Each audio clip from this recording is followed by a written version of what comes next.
Kein VPN, kein Alipay. Und dann stehst du am Taxistand, weil du nicht wusstest, dass die Metro um 22:30 Uhr aufhört zu fahren. Das klingt nach Pech, ist aber meistens einfach schlechte Vorbereitung. Denn viele Fehler passieren schon bevor du überhaupt im Flieger sitzt. Die größten davon zeigen wir dir jetzt und wie du sie ganz einfach vermeidest.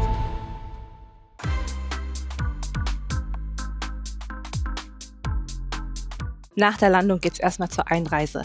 Aktuell dürfen deutsche Staatsbürger bis Ende 2026 30 Tage visafrei in China einreisen. Der Reisepass muss bei Einreise mindestens 6 Monate noch gültig sein. Zudem braucht ihr noch ein Weiterflugticket in ein anderes Land und im Flugzeug oder am Flughafen müsstet ihr noch eine digitale Einreisekarte ausfüllen. Mit der geht ihr dann zur Immigration und je nach Ankunft kann es hier aber etwas dauern. Und noch ein Tipp, wenn ihr in einem Hotel übernachtet, wird eure Registrierung bei der Polizei automatisch erledigt. Wenn ihr jedoch in einer privaten Unterkunft schlaft, müsst ihr das selbstständig übernehmen.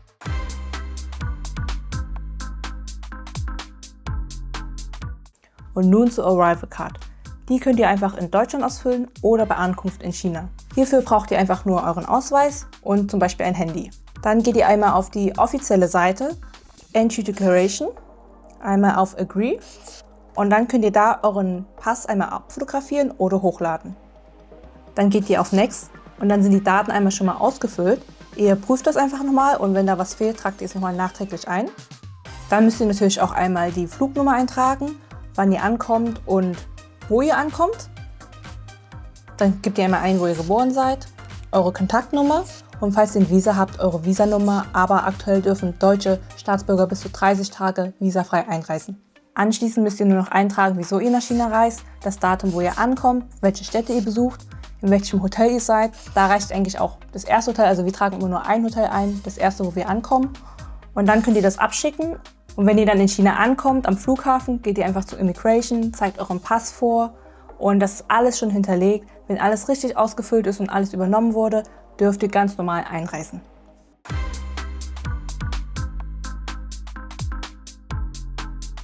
Und jetzt zum wichtigsten Punkt, Internet.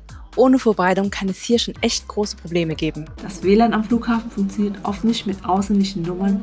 Ihr könnt aber ganz einfach so einen Wi-Fi-Kiosk suchen. Ihr nutzt das, indem ihr euren Reisepass scannt, bekommt dann Zugangsdaten und dann seid ihr schon im Wi-Fi drin. Alternativ könnt ihr auch vor Ort eine SIM-Karte kaufen. Der Vorteil ist, die Leute richten es für euch ein und ihr habt auch eine Telefonnummer. Bei China Unicom kostet eine SIM-Karte für 14 Tage und 30 GB 125 Yuan. Das sind knapp 16 Euro. Die Mitarbeiter brauchen nur euren Pass, ein paar Fotos von euch und nach 20 Minuten ist alles fertig. Man muss aber dazu sagen, es funktioniert kein YouTube, kein Facebook, kein WhatsApp, kein Instagram. Also ihr braucht noch ein VPN. Falls ihr keine chinesische Telefonnummer benötigt, empfehlen wir euch eher eine eSIM zu holen, denn die könnt ihr direkt von Deutschland aus einstellen und es gibt hier wirklich diverse Anbieter. Der Vorteil zudem ist auch, dass meistens schon ein VPN integriert ist, das heißt TikTok, WhatsApp und Co. könnt ihr ganz normal nutzen. Ihr solltet aber davor nochmal prüfen, ob euer Handy überhaupt für eSIMs geeignet ist.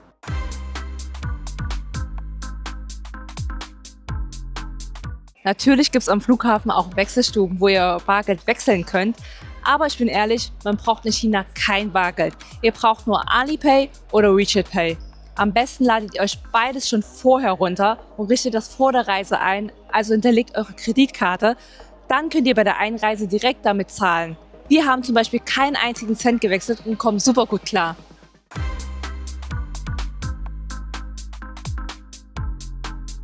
Die Metro fährt direkt vom Flughafen in die Innenstadt.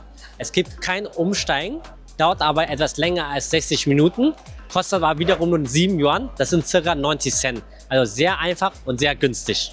Hier seht ihr das Zeichen für die Metro. Ich zeige euch mal, wie man ein Ticket für die Metro kauft. Wir wählen erstmal die Sprache aus. Die Linie 2 fährt direkt in die Innenstadt. Wir wollen zum People's Square. Wie ihr sehen könnt, nur 7 Yuan. Wir klicken auf Next Step. Wollen ein Ticket kaufen, klicken anschließend auf QR-Code Payment und schon können wir mit Alipay bezahlen. Und zur Not kann man hier auch mit Münzen oder Bargeld bezahlen. In Shanghai könnt ihr auch mit Kreditkarte bezahlen. Das funktioniert aber nicht überall.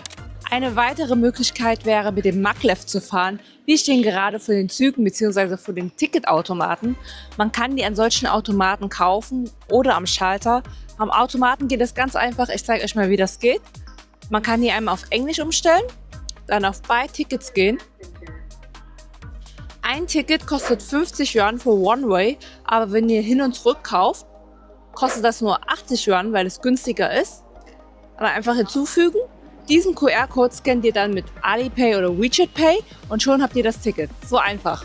Und links neben dem Ticketautomaten findet ihr dann einen Schalter. Falls es bei dem Automaten nicht klappt, könnt ihr natürlich auch an den Schalter gehen. Direkt daneben ist übrigens der Eingang zur Maglev-Linie. Es ist auch üblich, dass eure Taschen nochmal kontrolliert werden. Die Züge fahren auch nicht 24/7. Also zum Beispiel die Metro fährt nur bis 22:30 Uhr und der Maglev nur bis 21:42 Uhr. Ihr könnt natürlich auch mit dem Taxi zu eurer Unterkunft fahren. Das ist relativ einfach, aber meistens teurer als Didi und oft ist es so, dass die Fahrer kein Englisch können und wenn ihr nicht Chinesisch könnt, könnte das wiederum komplizierter sein.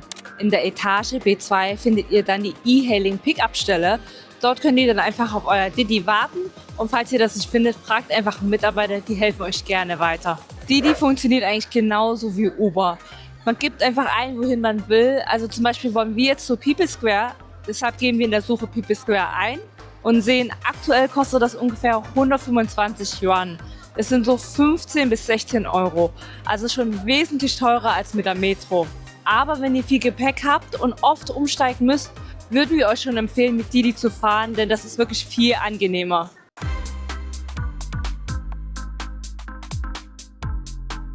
Bevor ihr jetzt losgeht, noch die 3 größten Fehler. Fehler Nummer 1, kein VPN. In China braucht ihr für fast alles ein VPN. Facebook, WhatsApp, Instagram, TikTok. Wenn ihr nicht vorher eine ESE mit bereits VPN-Integration habt, empfehlen wir euch auf jeden Fall, das VPN schon vorher in Deutschland runterzuladen und auch einzurichten, denn in China könnte das ein bisschen schwierig werden. Fehler Nummer 2, kein Alipay und oder kein WeChat Pay. Wie bereits erwähnt, ist China sehr digital und die wenigsten Leute zahlen eigentlich noch mit Bargeld. Deshalb empfehlen wir euch auf jeden Fall entweder Alipay und oder WeChat Pay schon mal zu installieren und auch einzurichten, denn dann könnt ihr bei Ankunft direkt zahlen. Und Fehler Nummer 3, falscher Transport gewählt. Das kann ziemlich teuer werden und auch sehr viele Nerven kosten. Deshalb empfehlen wir euch am besten vorher mal kurz zu schauen, wie ihr am besten vom Flughafen zu eurem Hotel kommt. Wir empfehlen wie gesagt Didi oder Metro.